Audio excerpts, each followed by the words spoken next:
want to share with you a little known fun fact about the non-Chalcedonians. Did you know that they're split on issues as basic as Theosis and the Eucharist? Pope Shenouda III, who's soon to be a saint in the Coptic communion, calls Theosis the heresy of deifying the human. He identifies this heresy as the belief that we can participate in God's divine nature. He then goes on to say that in the Eucharist we don't participate in Christ's divinity. Non-Chalcedonians, let me know, do you agree or disagree with Pope Shenouda III? Hello everyone. Today we're going to be responding to our good friend Cleave to Antiquity. He has recently been talking about the Oriental Orthodox Church a little bit too much. So before responding, I thought it fitting to offer Cleave to have a debate or a discussion. I know what he's already thinking. He's already thinking about how he's still a catechumen, therefore he's not allowed to debate. But he should have reminded himself of these things before he started to spew nonsense about the church. It seems like a convenient excuse to lie without responsibility. That's fine, you can wait until you're baptized. I won't forget my offer. You will be reminded. With that aside, let's respond. The first half of the video erroneously claims that Pope Shenouda denied the teaching of Theosis. For those who don't know, Theosis is the idea that emphasizes our holiness is a gradual transformation into becoming like God or becoming God. Pope Shenouda did not deny this teaching. He only qualified it. He denied heretical articulations of it known as apotheosis. Let's hear Pope Shenouda's own words. كلمة عبارة ما يرد في كلام أثناسيوس الرسول عن تأليه الإنسان ويؤلهه وحاجات زي دي برضو عن إعادة الصورة الأصلية. كل ما يرد في أقوال الآباء عن كلمة يؤله وحاجات زي دي عن إرجاع الصورة الإلهية، لا تزيد عن كده. عشان كده يقول لك يجدده ويؤلهه يعني يجعله له الصورة الإلهية القديمة. أرجوك سيدنا أن تفسر لي معنى هذه العبارة صار الله إنسانا لكي يصير الإنسان إلها، وخصوصا إن كان قد قالها أحد الآباء، وحينئذ ما معنى شركاء الطبيعة الإلهية؟ لما الآباء يقولوا صار الله إنسانا لكي يصير الإنسان إلها، لكي نفهم هذه العبارة لابد أن نعرف ما هو المقصود بكلمة إلها. فيبقى إيه المقصود بكلمة إله؟ يعني مثلا من صفات الألوهية القدرة على الخلق. فهل مثلا يصير الإنسان إلها يعني عنده القدرة على الخلق؟ إذن كلمة يصير إلها لها أحد معنيين إذا صح هذا التعبير. يعني التعبير الأول أن يكون صورة لله ومثال له، والتعبير الثاني مثلما قال الله لموسى النبي جعلتك إلها لفرعون. هنا مش إله يعني خالق، يعني سيد. أيها الأبناء الأحباء أنكم في الأمور اللاهوتية تفهمون معنى الألفاظ بدقة. الحرف يقتل. أما واحد يجي لك ويرص لك أقوال من الآباء أو يجيب لك آيات قول له سيبك من الكلام ده كله، خلينا نفهم ما معنى كلمة إله. تقصد إيه بإله؟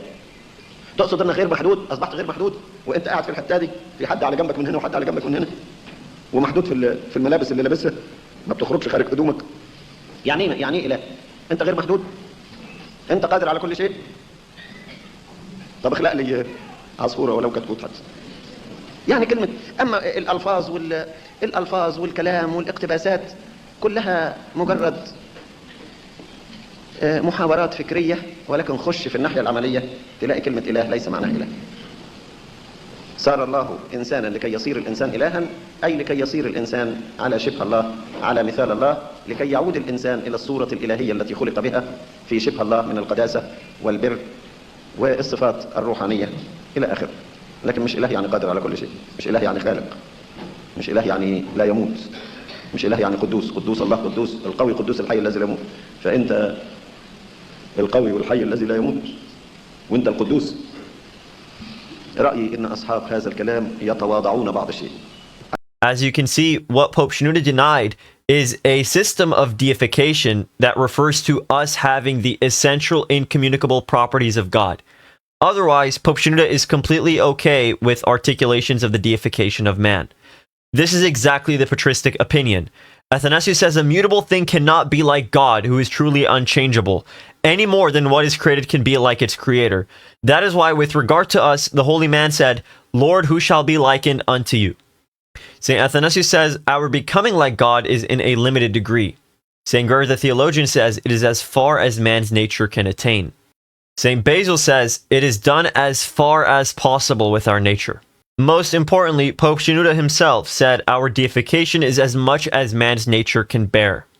As regards what Cleave has to say about Pope Shenouda's denying participation of divinity in the Eucharist, It's important to know the very text you had on screen is about Pope Shenouda denying sharing in the divinity in the Eucharist. Pope Shenouda himself says, "He also that eats me, he too shall live. But we eat, not consuming the Godhead. Away with the folly. Because perhaps it has not been feasible that the nature of the Godhead too should be consumed along with the flesh, because we are not in possession of impossibilities.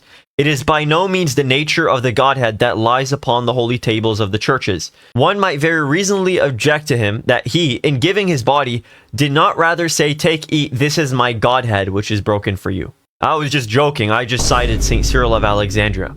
St. Cyril also says in another place, "The divinity is not to be eaten or drunk. The divine mysteries in the sacrament of the Eucharist are not given us that we may partake of the divinity, God forbid." No, just kidding. That was actually Pope Shenouda this time. Going back to the discussion of theosis, just because Pope Shenouda denies whatever Hindu abomination it is you think is theosis, it doesn't mean he rejects the patristic teaching of deification. What he rejects is, as your own saints say, those who choose the pure and undefiled life of the gospel become living images of Christ, or rather, become identical to him through grace, rather than being a mere simulacrum, or even perhaps become the Lord himself if such an idea is not too onerous for some to bear. Just because your saints define this as theosis, doesn't mean in rejecting this we reject the patristic understanding of theosis. The early fathers did not espouse this Hindu apotheosis. You guys know about Melchizedek? St. Paul says he's without beginning of days nor end of life. He has no father, no mother, nor genealogy. We all know what this is talking about in the context of the Epistle of Hebrews. It's talking about how the historical figure of Melchizedek never had a genealogy to distinguish him from the Aaronic bodily descent that was there under the Old Covenant, how the priesthood was passed under the Old Covenant from the loins of Aaron. Everyone knows this is the interpretation. But you guys want to know what Cleave to Antiquity saints say is the interpretation? That he was literally unoriginate because of divine grace.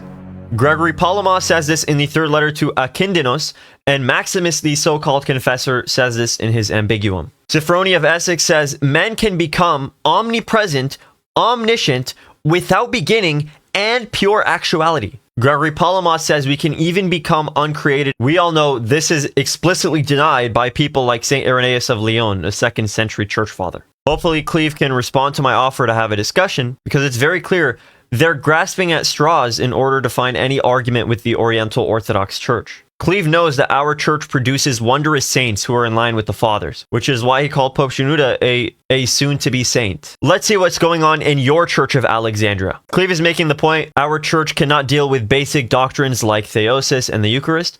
Your church can't discern basic doctrines like whether Islam is true, like your own Patriarch of Alexandria has called Muhammad an apostle, or other patriarchs of yours being highly ecumenist, saying the days of dogma are over and you can find truth in all religions. Maybe you should have learned your lesson when Deacon Mehret told you to worry about your own church. But then again, your church hasn't dealt with the simple topic of who even is a part of your church. As always, God bless.